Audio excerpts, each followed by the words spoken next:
All right, guys, I'm back once again with your daily COVID-19 update brief.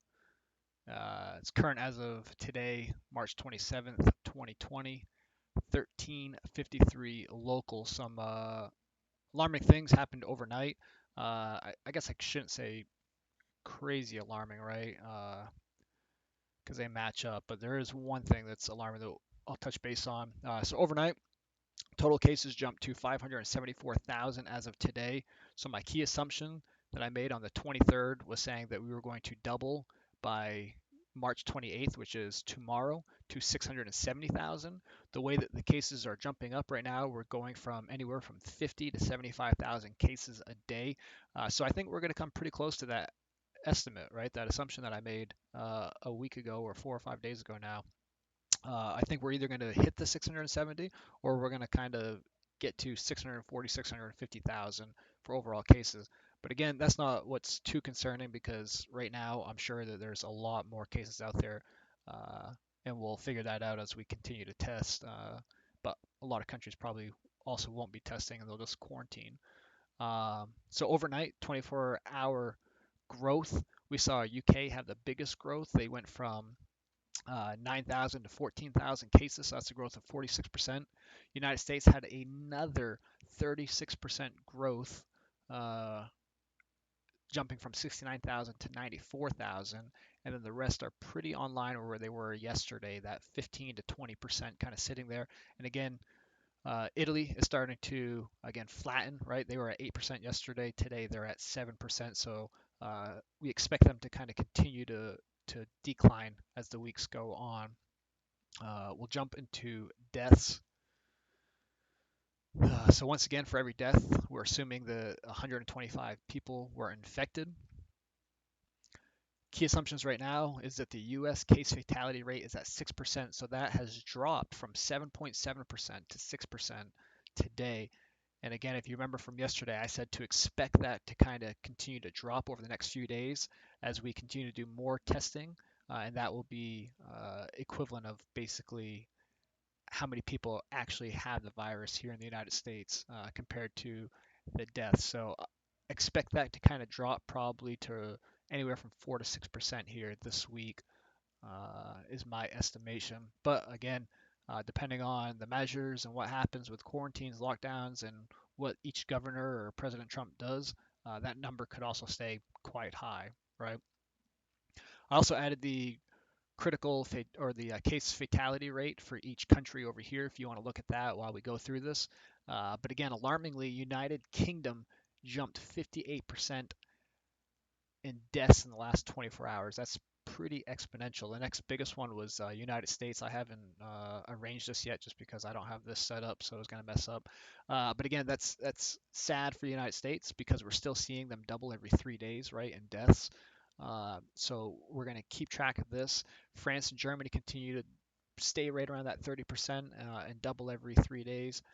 Spain, I don't know if this number is 100% accurate because this right here still has them doubling every 3 days.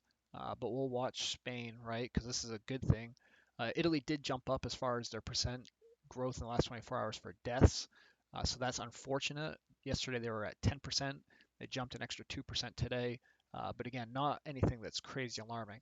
However, their critical or their case fatality rate is 21% over the last 7 days.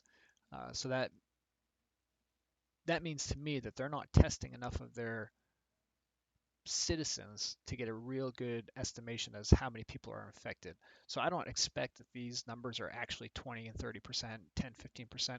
We won't know this until months from now when this is all said and done and we really have a good grasp of how many people were infected. Uh, but I still wanted to add those in there, especially for the United States. We're tracking that, especially as we ramp up our testings here over the next few weeks.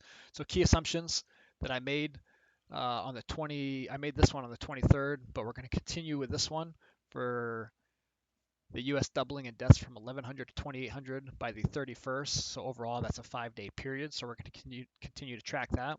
Today's the 27th. So I had made the assumption that they would be at 10,000 deaths today. from 5,400 4 days ago. Good thing is they didn't actually hit that number. What that means is that their lockdowns and their quarantines are actually working, and they mitigated their numbers by 1,000 or 900 roughly. So good thing there. So we're going to update this one. We're going to say that their death rate is going to go from 9134 to 18,268. Pretty big numbers, and that's going to be by the 4th of April. If they continue on the trend that they're doing, right? This is worst case scenario. Best case scenario is we continue to see that the lockdowns and the quarantines play a effect, right, on the case fatality rate and how many people are actually dying. And we see those numbers decline, right? So hopefully this time around, right, they were less than by 900 to 1,000. Hopefully in 8 days that will be even less, and we'll see it less than by 2 to 3,000, let's say. So again, as we see Italy here, they are starting to hit that curve I continue to mention. They are starting to straighten out, so all eyes on them right now and the US. And again, case fatality rate, how I base that off is the total deaths today versus total confirmed cases 7 to 10 days ago. We estimate that 7 to 10 days as the average period for case confirmation to death for the patients. So we'll get into state. We'll wrap it up real quick. Biggest percent growth, surprisingly, was Virginia. Everybody has skyrocketed, right? And again, I assess that that's because most states are starting to do a lot more testing now, a lot more drive-through testing where you can go to the hospital and not actually have to get out, right?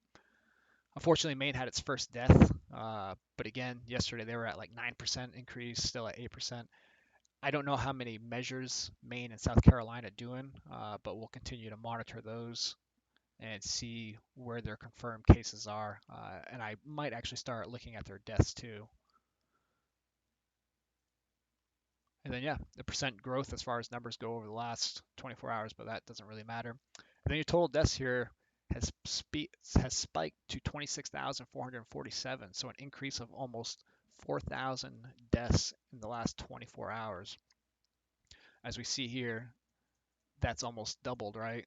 18 to 20, 20 to 23, 23 to 26. So it's slowly creeping up. So we'll continue to track the global deaths of this virus.